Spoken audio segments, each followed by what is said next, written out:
కేసీఆర్ ను విచారించాలి, ఆయనకు lie detector పరీక్షలు చేయాలి, అప్పుడే కాళేశ్వరం విషయాలు బయటకు వస్తాయి. జ్యుడిషియల్ విచారణ ఆ 3 బ్యారేజ్లకే పరిమితం.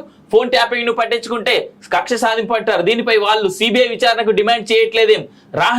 రాష్ట్ర చిహ్నంలో రాచరికానికి చెందిన గుర్తులుండవు. రాష్ట్ర గీతం రూపకల్పన బాధ్యత పూర్తిగా అందశ్రీదే. కీరవాణి విషయంలో పూర్తిగా ఆయన ఇష్ట ప్రకారమే. ఢిల్లీలో మీడియాతో ఇష్టాగోష్ఠి సందర్భంగా సీఎం రేవంత్ రెడ్డి అంటూ చూస్తా ఉన్నాం. అంటే సింపుల్ గా అసలు నాకేం సంబంధం లేదు, అందశ్రీనే చూస్ చేసుకున్నాడు కీరవాణి అనేటువంటి మాట ఇక ఆయనే చెప్పేసిండు. కీరవాణి విషయంలోనూ పూర్తిగా ఆయన ఇష్ట ప్రకారమే రాష్ట్ర గీతం రూపకల్పన బాధ్యత పూర్తిగా అందశ్రీదే. అసలు రాష్ట్ర గీతం 6:30 నిమిషాలు అనుకుంటా, 6 నిమిషాల 30 సెకండ్లో 6 నిమిషాల 50 సెకండ్లో ఒరిజినల్ గా రాసింది. అది ఇప్పుడు ఎంత కుదించిర్రయ్యా అంటే 2 నిమిషాల 30 సెకండ్లకు కుదించారు. 2 నిమిషాల 30 సెకండ్లు ఇది రాష్ట్ర గీతం. సో దీని వెనకాల ఏం కుట్రున్నది ఏందనేటువంటిది ఇటు రేవంత్ రెడ్డికి ఇన్ఫాక్ట్ ఈ రాష్ట్ర గీతానికి సంబంధించినటువంటి చర్చ, రాష్ట్ర గీతానికి సంబంధించినటువంటి తప్పు ఎక్కడి నుంచి ప్రాణం పోసుకున్నది ఫస్ట్ అంటే కేసీఆర్ ఉన్నప్పటి నుంచి ప్రాణం పోసుకున్నది. మట్టి నాణ్యత పరీక్షలు ఒక చోట చేసి మేడిగడ్డ బ్యారేజీని మరో చోట కట్టారు. ఈ విషయాలు ఏవి రికార్డుల్లో లేవు. బ్యారేజీల దగ్గర భూమిలో ఏమిందో పరీక్షలు జరిపితే తప్ప ఏమీ చెప్పలేని పరిస్థితులు ఉన్నాయి. జ్యుడిషియల్ విచారణ మేడిగడ్డ, అన్నారం, సుందిలకే పరిమితం. ప్రాజెక్టుల నిర్మాణ అంచనాలను గత సర్కార్ పెంచిన తీరుపై దృష్టి పెడితే రాష్ట్రంలో ఏ ప్రాజెక్టు నిర్మాణం ముందుకు సాగదు. విచారణకు ఆదేశిస్తే పెండింగ్ ప్రాజెక్టుల పనులు చేయలేం, బిల్లులు చెల్లించలేని పరిస్థితి ఏర్పడుతుంది అంటూ సీఎం రేవంత్ రెడ్డి చెప్తా ఉన్నటువంటి మాటలు చూస్తా ఉన్నాం. రాష్ట్ర అవతరణ వేడుకలకు సోనియా సూత్రప్రాయంగా అంగీకరించారు. ఆమె పర్యటనకు పార్టీ శ్రేణుల ఏర్పాట్లు ముఖ్యమంత్రి రేవంత్ రెడ్డి అంటూ చూస్తా ఉన్నాం. ఈ మేడిగడ్డ దాని గురించి, తర్వాత కేసీఆర్ అరెస్ట్ గురించి ఒకసారి ఇన్ డీటెయిల్ చూసే ప్రయత్నం చేద్దాం. మేడిగడ్డ బ్యారేజ్ విషయంలో కేసీఆర్ అంగీలాగా చించుకొని రోడ్డు మీద తిరుగుతూ ఏం చెప్పినా పట్టించుకోను, సాంకేతిక నిపుణుల సలహా మేరకే మరమ్మతుల విషయంలో ముందుకు వెళ్తాను, కాళేశ్వరం ప్రాజెక్టు నిర్మాణం విషయంలో కేసీఆర్ అనాలోచితంగా ఎందుకు వ్యవహరించారో తెలియదు, ఆయనకు లై డిటెక్టర్ పరీక్ష చేస్తే తప్ప అసలు విషయాలు బయటికి రావు, ఇందుకు కేసీఆర్ ను ఇంటరాగేషన్ చేయాలి అని ముఖ్యమంత్రి రేవంత్ రెడ్డి వ్యాఖ్యానించారు. అసెంబ్లీకి వచ్చి ఈ విషయాలు చెప్తారేమోనని అనుకుంటే ఆయన రావట్లేదని తప్పుపట్టారు. ఫోన్ ట్యాపింగ్ విచారణ తీరును తాను పట్టించుకుంటే కక్ష సాధింపు చర్యలకు పాల్పడుతున్నారనేవి విమర్శలు వస్తున్నాయని అభిప్రాయపడ్డారు. ఫోన్ ట్యాపింగ్ పై కేసీఆర్, హరీష్ రావులు సిబిఐ విచారణకు ఎందుకు డిమాండ్ చేయట్లేదని ప్రశ్నించారు. అండ్ రాష్ట్ర అవతరణకు సంబంధించి అంటూ కంటిన్యూషన్ కూడా ఒకసారి చూసి ఆ వార్తను ఊహించే ప్రయత్నం చేద్దాం.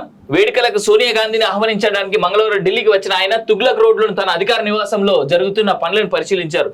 అనంతరం అక్కడే మీడియా ప్రతినిధులతో ఇష్టాగోష్ఠిగా మాట్లాడారు. ఈఎన్సీ మురళీధర్ రావు పోతూ అన్ని ఆధారాలను పట్టుకెళ్లారని ఆగ్రహం వ్యక్తం చేశారు. ఇంకేమైనా ఉంటే ఆయన తన మనుషులతో తెప్పించుకుంటున్నారని, సంబంధిత ఫైళ్లను చింపివేయాలని చెప్తున్నాడని మండిపడ్డారు. తప్పు జరిగిందని చర్యలు తీసుకోకపోతే ఇంజనీరింగ్ విభాగం అధికారులు ఒకరినొకరు కాపాడుకుంటారని, ఎవరు ఏ విషయం చెప్పట్లేదని తప్పుపట్టారు. మట్టి నాణ్యత పరీక్షలు ఒకచోట చేసి మేడిగడ్డ బ్యారేజీని మరో చోట కట్టారు. ఈ విషయాలు ఏవి రికార్డులో లేవు. బ్యారేజీల దగ్గర భూమిలో ఏముందో పరీక్షలు జరిపితే తప్ప ఏమీ చెప్పలేని పరిస్థితులు ఉన్నాయని వెల్లడించారు. మేడిగడ్డ, అన్నారం, సుందిల మరమ్మతులను తక్షణమే చేపట్టాలని తమ ప్రభుత్వం భావిస్తోందని, నీళ్లను తాత్కాలికంగా లిఫ్ట్ చేసేందుకు ఏర్పాట్లు చేయాలని పురమాయించారని చెప్పారు. బ్యారేజీల గేట్లని తెరిచే ఉంచాలని ఎన్డీఎస్సీ అధికారులు చెబుతున్నారని, వాటిని మూస్తే బ్యారేజీలు కూలే పరిస్థితులు ఉన్నాయని అంటున్నారని వివరించారు. మేడిగడ్డలో నీళ్లెత్తి అన్నారంలో పోయారని కేసీఆర్ అంటున్నారని, కానీ అన్నారం ఉన్న నీళ్లనే సముద్రంలోకి వదిలేశారని గుర్తు చేశారు. మేడిగడ్డ నుంచి నీటిని ఎత్తిపోసిన తర్వాత అన్నారం గేట్లు ఎత్తితే మళ్ళీ మేడిగడ్డకే వస్తాయని చెప్తూ, కాళేశ్వరం ప్రాజెక్టు పూర్తయిన తర్వాత ఇప్పటి వరకు ఎత్తిపోసిన మొత్తం 52 టీఎంసీల నీళ్లను సముద్రంలోకి తిరిగి వదిలారని గుర్తు చేశారు. మేడిగడ్డ బ్యారేజీలో జరిగింది కేసీఆర్ 32 పళ్లలో ఒక పన్ను రాలిపోవడం కాదని, వెన్నుముక విరగడంతో సమానమని అన్నారు. జ్యుడిషియల్ విచారణ మేడిగడ్డ, అన్నారం, సుందిలకే పరిమితం. ప్రాజెక్టుల నిర్మాణం అంచనాలను గత కేసీఆర్ సర్కార్ పెంచిన తీరుపై దృష్టి పెడితే రాష్ట్రంలో ఏ ప్రాజెక్టు నిర్మాణం ముందుకు సాగదు. విచారణకు ఆదేశిస్తే పెండింగ్ లో ఉన్న ప్రాజెక్టుల పనులు చేయించలేం, బిల్లులు చెల్లించలేని పరిస్థితి ఏర్పడుతుందని వ్యాఖ్యానించారు. ఫోన్ ట్యాపింగ్ వెలుగులోకి వచ్చింది. గత ఏడాది డిసెంబర్ చివరిలో బదిలీలు చేపట్టమని ఎస్ఐబిలో కొత్తగా బాధ్యతలు తీసుకున్న అధికారులు కంప్యూటర్లు, హార్డ్ డిస్క్లు, ల్యాప్టాప్లు మిస్సింగ్ అయినట్లు గుర్తించారని, ఆ మేరకు పంజాగుట్ట పోలీస్ స్టేషన్లో కేసు నమోదు చేసిన తర్వాత విచారణ సమయంలో ఫోన్ ట్యాపింగ్ వెలుగులోకి వచ్చిందని రేవంత్ రెడ్డి వివరించారు. ఫోన్ ట్యాపింగ్ కు తాను పాల్పడబోనని పునరుద్ఘాటించారు. ఐఎస్ఐ ఉగ్రవాదులు దేశ రక్షణకు ముప్పు కలిగించే వ్యక్తులపై ఫోన్ ట్యాపింగ్ జరుగుతూ ఉండవచ్చని, ఆ విషయం తనకు తెలియదని చెప్పారు. హార్డ్ డిస్క్లు సర్వర్లను ధ్వంసం చేయడంతో ఉగ్రవాదులకు సంబంధించిన విలువైన సమాచారం పోయిందన్నారు.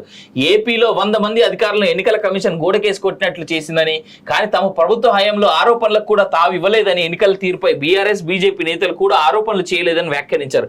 గతంలో 100 యూనిట్లు దాటితే ఇప్పుడు 150 యూనిట్ల దాకా విద్యుత్ వినియోగం పెరిగిందని రేవంత్ తెలిపారు. ఫలితంగా ట్రాన్స్ఫార్మర్లపై భారం పెరగడం, చెట్లు పడిపోవడంతో విద్యుత్ సరఫరాలో అవాంతరాలు తలెత్తుతూ ఉండవచ్చని, అంతే తప్ప విద్యుత్ కోతలు లేవని స్పష్టం చేశారు. చిహ్నంలో రాచరిక గుర్తులు ఉండవు అంట. తెలంగాణ రాష్ట్ర చిహ్నంలో కాకతీయ తోరణం సహా రాచరికానికి సంబంధించిన గుర్తులేవి ఉండవని సీఎం రేవంత్ రెడ్డి స్పష్టం చేశారు. రాచరికానికి వ్యతిరేకంగా కొట్లాడిన చరిత్ర తెలంగాణ ప్రజలది. ప్రభుత్వ చిహ్నం తెలంగాణ ప్రజల పోరాటాలు, త్యాగాలను ప్రతిబింబించేలా ఉంటుంది. సమ్మక్క సారక్క, నాగోబా జాతర, పిల్లల మర్రి వంటి చిహ్నాలుగా పెట్టేందుకే ఉన్నాయి కదా అని ప్రశ్నించారు. తెలంగాణ అంటే పోరాటాలు, త్యాగాలకు ప్రతీకని, అంతే తప్ప రాజులు గుర్తుకు రారని చెప్పారు. చిహ్నంలో రాచరిక ఆనవాళ్లు ఉంటే పాలకుల మనస్తత్వం కూడా అలాగే ఉంటుందని అభిప్రాయపడ్డారు. చిహ్నం రూపకల్పన బాధ్యతను కళాకారులకే వదిలేశానని, అందులో జోక్యం చేసుకోవడానికి తానేమి 80,000 పుస్తకాలు చదవలేదని వ్యాఖ్యానించారు. రాష్ట్ర గీతాన్ని రూపొందించే బాధ్యతను కవి అందశ్రీకి వదిలేశానని, మ్యూజిక్ కంపోజింగ్ ఎవరితో చేయించుకుంటారో ఆయన ఇష్టం, కీరవాణి విషయంలో విమర్శలు ఎదుర్కొంటారో సమర్థించుకుంటారో అందశ్రీ ఇష్టం, నేనైతే విమర్శించను సమర్థించను అని రేవంత్ తేల్చి చెప్పారు. అందశ్రీ ఎలా చేయాలో చెప్తే కాళేశ్వరం కథలా తయారవుతుందని చమత్కరించారు. గీతాన్ని రూపొందించడంలో 100% నిర్ణయ అధికారం అందశ్రీదేనన్నారు. జయ జయ హే తెలంగాణ గీతాన్ని రాష్ట్ర గీతంగా ఆమోదించడమే తన బాధ్యతని, జూన్ 2 లోపు దానికి సంబంధించిన పనులు పూర్తి చేయాలని స్పష్టం చేశారని తెలిపారు. అలాగే తెలంగాణ తల్లి లోగోను రూపొందించే బాధ్యత ఫైన్ ఆర్ట్స్ కాలేజీకి చెందిన వ్యక్తికి ఇచ్చానని, ఆయనది నిజామాబాద్ అని తెలిపారు. ఎవరెవరిని కూర్చోబెట్టి పని చేయించుకుంటారో ఆయన ఇష్టం అన్నారు.